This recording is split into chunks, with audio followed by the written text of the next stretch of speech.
you have the vision. You are sure that if other people could see your vision, they would be amazed. But here's the issue. They aren't going to see your vision unless you do the work. Unless you type those words, write that code, unless you do the work, the world will never see your vision. And the only way to bring it to life is to work. The world's going to keep moving. The clock is going to keep ticking. Everything that starts has an end. It's just life. If I looked at my clock, if you looked at your phone, time never stops for no one. Just keep pushing forward. With enough action, any goal can be achieved. Take the shot, swing the bat, throw the stick. I mean, just go for it over and over and over again until you're so emotionless on failure or rejection. All these failures weren't failures. They were just attempts that showed me the right way to do so.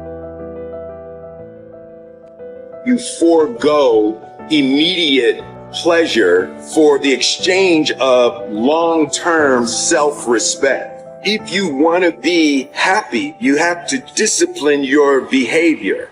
The road to sustained happiness is through disciplining your behavior. Play the long game.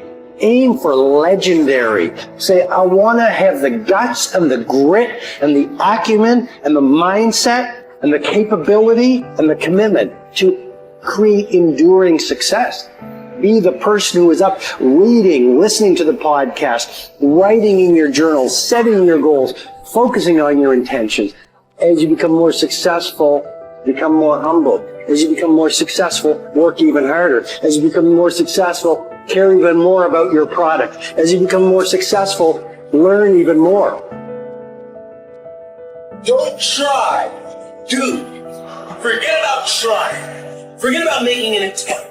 Forget about testing it out. Although you may not end up in the profession or in the area that you're starting out, you don't want to go halfway.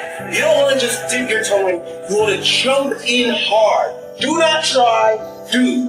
Go hard. It requires a tremendous amount of courage to say, I'm going to give this thing a chance. I'm going to give it my all. And if it doesn't work out, that's okay. But I know that I tried my best.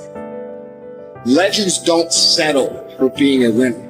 They strive to be complete domination. Legendary. If you really truly dominate, people are going to see it. They're going to be drawn to you. They will remember your fucking name, because by dominating your life, you will make a profound impact on all of the lives around you. Just winning is not enough, but dominating people who are winning, that's something that'll leave you a fucking legacy.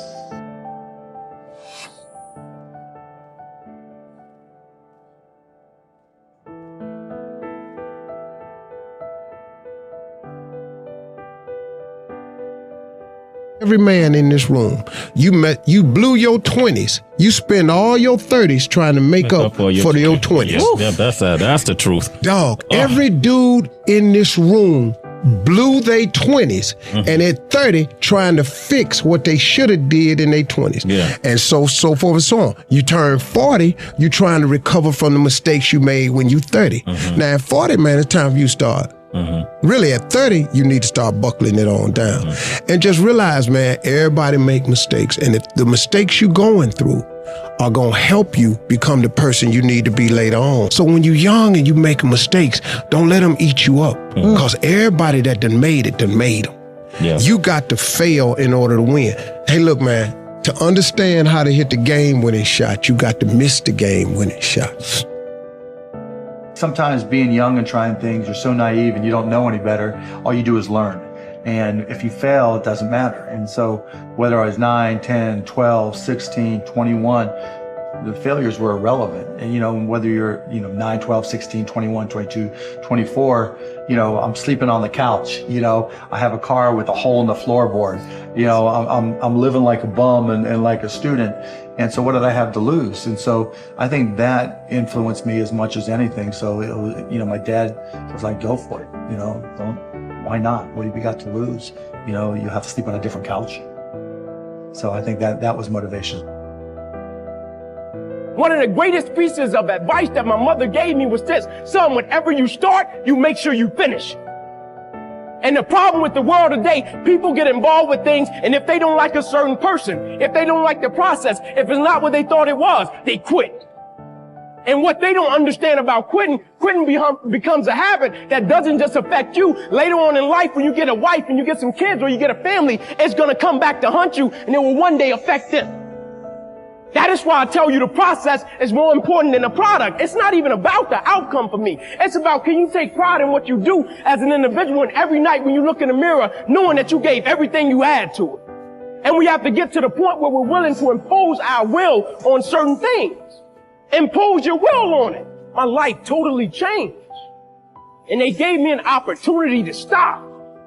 And most people, when you give them an opportunity to stop while they're chasing something, they take advantage of it because they feel as if, man, why did this have to happen to me? I felt as if, why not me? This is the perfect opportunity to use this to be a blessing to somebody else. And you know what? It's not even about me, to be truthful. It's not even about me. Now it's about repaying the people that invested in me and saw something in me when I couldn't see it in myself. At a certain point in life, it can't just be about you. And the moment that we understand that, and every day we wake up, we understand that life is a blessing and life is a gift. And if you were to check out today, how would you want to be remembered? It's bigger than you. The body is very important, but the mind is more important than the body. We have to visualize what that body ought to look like in order to make it win, because that's what creates then the will that you need to go to the gym every day. The will that makes you go into the 4 steps, the will that makes you go beyond when you do your 500-pound reps in the squats and you can't do another rep and your body is shaking. It's the will that makes you go one more time down and struggle up one more time. And so it's all of this, so the mental aspect that motivates you and that makes the difference between you being in the gym full of joy and looking forward to doing that extra rep and looking forward to doing those extra 100 reps in the sit-ups and working past the pain barriers. That all is the mind. That's not the body. So this is why I think the body is very important, but the mind is more important than the body. Attitude has been called the most important word in any language in the world, because it's our attitude toward our world, toward all the people in it, that will determine the world's attitude and all the people's attitude toward us. It's a simple thing. Most of us know it, but we tend to forget it. People will react to us according to our attitude. And our attitude is the greatest gift we can be given. You know, the little creatures of the world were given a wonderful gift by Mother Nature called protective coloring, in which they can blend into their background without being seen. But man was not given this great gift, because man was given an incalculably greater one. Only man has the godlike power to make his surroundings change to fit him, because his environment will change as he changes. A man's environment is a merciless mirror of him as a human being. And if he thinks his environment can stand a little improvement, all he has to do is improve, and his environment will improve to reflect the changing man. We have to deal in things that we're capable of understanding. And then, once we're over that filter, we have to have a business with some intrinsic characteristics that give it a durable competitive advantage. And then, of course, we would vastly prefer a management in place with a lot of integrity and talent. And finally, no matter how wonderful it is, it's not worth an infinite price. So we have to have a price that makes sense and gives a margin of safety considering the natural vicissitudes of life. It's a very simple set of ideas. And the reason that our ideas have not spread faster is they're too simple. The professional classes can't justify their existence if that's all they have to say.